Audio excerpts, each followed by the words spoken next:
কারণ আমি প্রচুর গ্রামে যাই, অলমোস্ট এভরি উইক আমি গ্রামে যাই। গ্রামে যে যেই চেঞ্জটা দেখছি সেটা একদিকে খুবই ভালো, আবার আরেক দিক দিয়ে খুবই খারাপ। তো সেইটার সে আলোকেই মানে আমরা প্রতিদিন যে ব্যারেজ অফ মিস ইনফরমেশন আমরা ইউটিউবে দেখি, এক একটা পপুলার সিনিয়র জার্নালিস্ট নাম দিয়ে এসে নিজের যিনি যেটা মন গড়া সেটা বলে দিচ্ছেন এবং এটাই সত্য। এবং উনি আবার যখন ওনাকে ক্রিটিসাইজ করা হয় তখন উনি আবার ফ্রিডম অফ এক্সপ্রেশন বা ফ্রিডম অফ প্রেসের পিছনে দাঁড়িয়ে ওইটার থেকে শিল্ডিং চান, ওনাদের প্রোটেকশনটা চান। হ্যাঁ, যে না এখানে মাজুর করা হচ্ছে ভয়েস। তো এত ব্যারেজ অফ মিস ইনফরমেশনের পরেও আপনি একটা গভর্নমেন্ট 14তম মাসে এসে এইরকম একটা result, it's one of the brilliant result. এটা it's a big approval for this government. আমি বলবো তারা যে ইলেকশনের ডেটটা দিয়েছে যে ফেব্রুয়ারি প্রথমার্ধে যে ইলেকশন হবে তার বিষয়ে একটা সুস্পষ্ট সবার একটা থাম্পিং ইয়েস। তারপরে তার যে অ্যাপ্রুভাল রেটিং, সে যে কাজটা করছে প্রফেসর ইউনূসের নেতৃত্বে ইন্টারিম গভর্নমেন্ট, তাকে সে একটা থাম্পিং ইয়েস দিচ্ছে। এবং ল অ্যান্ড অর্ডারের বিষয়েও আপনি যদি দেখেন যেই পরিমাণ প্রতিদিন কিচ্ছু নাই, দেশ শেষ হয়ে যাচ্ছে, আমরা বারবার প্রতি মাসে আমি পুরো 6-7 বছর স্ট্যাটিস্টিক্স একবারে দিচ্ছি, দিয়ে দেখাচ্ছি যে আপনার ল অ্যান্ড অর্ডারের ক্ষেত্রে যা হচ্ছে বেশিরভাগই পারসেপশনের বিষয়।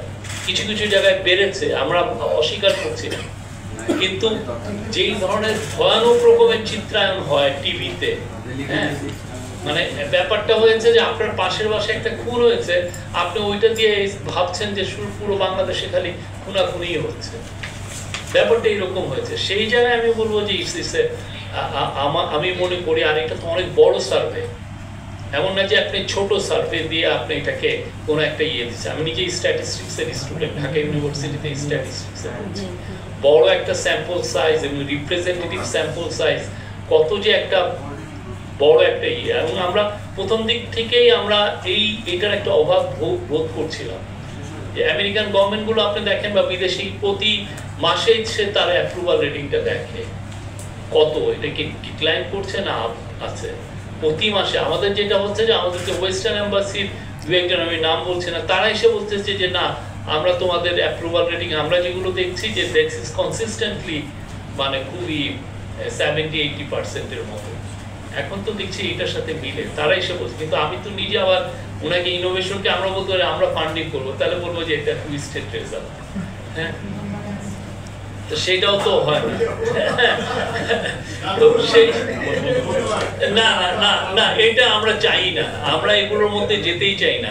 বাট এটা বাংলাদেশের জন্য দরকার, এটা অনেকের জন্যই দরকার যারা খুব অনেক কিছু লিখে ফেলেন যে গভর্নমেন্টের পপুলারিটি জিরো।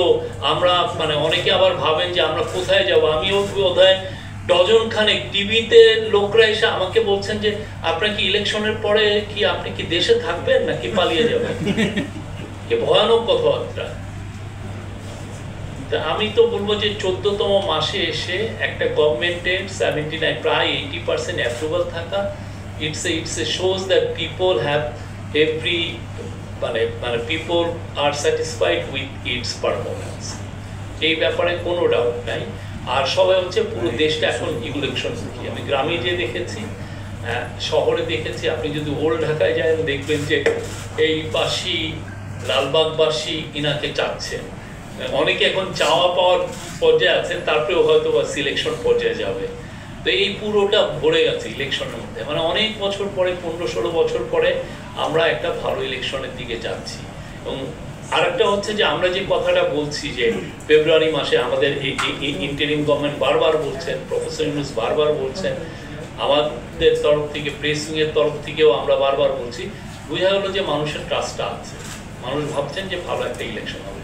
আর আমি মনে করি যদি 94% যে সেইটা মানুষের যে এক্সপেকটেশন যদি এরকম থাকে, বাংলাদেশের কারো স্বার্থ নাই এই ইলেকশনটাকে মানে কোনো ধরনের প্রশ্নবিদ্ধ করতে হবে। কেননা ইলেকশন সত্যিকার অর্থে আপনার 47,000 হচ্ছে ভোটের সেন্টার, তার মধ্যে বুথ বোধহয় 2 লাখের মতো। তো সেইখানে আপনি কয়টা পুলিশ দিয়ে আপনি ইলেকশনকে সেফ অ্যান্ড সিকিউর করবেন? ইলেকশনটা করে তো কমিউনিটি, ইলেকশন করে এলাকার মানুষ। সবাই যদি একসাথে আসে, তাদের ছেলে মেয়ে ভাই বোন সবাই মিলে যদি ভোট দিতে আসে, ভোটটা ভালো হতে বাধ্য। এবং আমি এটারই রিফ্লেকশন এই ডেটাতে আমি দেখছি। এবং এটা আমি বলবো, প্রফেসর বারবার বলছেন এটা ইতিহাসের one of the best election হবে, এবং আমরা আশা করছি, এবং এটার একটা ইন্ডিকেশন আমরা দেখছি। এবং আমি আশা করব কেউ ওনাদেরকে ফান্ডিং করবেন, যাতে প্রতি মাসে আমরা এটা দেখতে চাই। আসলেও তো আমরা কি কোথায় আমাদের ভুল হচ্ছে, আমরা কি ডিরেল হয়ে যাচ্ছে কিনা, মানুষের এক্সপেকটেশনের অনেক বাইরে। এটা অনেক ক্ষেত্রে এই ডেটাগুলো, এই অপিনিয়ন পোলগুলো অনেক ক্ষেত্রে আপনাকে মানে আপনার পলিসিতে স্টেডিং আপ যেটাকে বলে, যে আপনাকে সঠিক একটা পলিসি নিতে সাহায্য করে, বা আমি কোথাও ভুল করছি কিনা সেটা খুব রেকটিফায়ার একটা টাইম সে দিয়ে দেয়, যে না তুমি এই জায়গাটা ভুল করছো, তুমি রেকটিফাই করো। যেটা চাঁদাবাজি যে বিষয় আসছে, বা এলিট শ্রেণীর মধ্যে যে অনাস্থা, এটা অবশ্যই উনি যেটা বললেন যে হয়তো কারোর জন্য ইগনোরেন্স ইজ ব্লিস, আবার অনেকের ক্ষেত্রে তারা যেই সমস্ত জায়গা থেকে এলিট মিডিয়ার থেকে যে ইনফরমেশনগুলো নিচ্ছেন, এলিট মিডিয়া কতটুকু আসলে নিউট্রাল ভূমিকা পালন করছে, নাকি বায়াস, নাকি হোস্টাইল, এটা তো আমরা সত্যিকার অর্থে জানি না। বা কিছু কিছু রিপোর্ট করলে মনে হয় যে এটা উনি কীভাবে লেখেন, একদম আজগুবি মিথ্যা কথা সারাক্ষণ লিখছেন। এবং কিছু কিছু লোক এমন সব তথ্য দিচ্ছেন যেটার সাথে আমরা রিয়ালিটির কিছুই পাচ্ছি না, একদম আনরিয়াল একটা ওয়ার্ল্ডে বাস করে একটা ইয়ে দিয়ে দিচ্ছেন। আমরা মনে করি এটার থেকে অনেকেই আমাদের অনেক বড় বড় ইকোনমিস্টরাও এটার থেকে, ইভেন অনেকে দেখলাম যে অনেক হোস্টাইল রিমার্ক করছেন ইদানিং। তো আমরা তাদেরকে বলবো যে please look at this data, দেখেন, এবং সবাই মিলে পুরো জাতি একসাথে মিলে let's have a very good election. ওনাদের খুব দ্রুত ডেমোক্রেটিক ট্রানজিশনে যাওয়া উচিত। বাংলাদেশের একটা প্রফেশনাল জন্য একটা ফাউন্ডেশনাল ইলেকশনের মাধ্যমে আমরা যেন ফিউচার কোর্সের দিকে এগিয়ে যাই।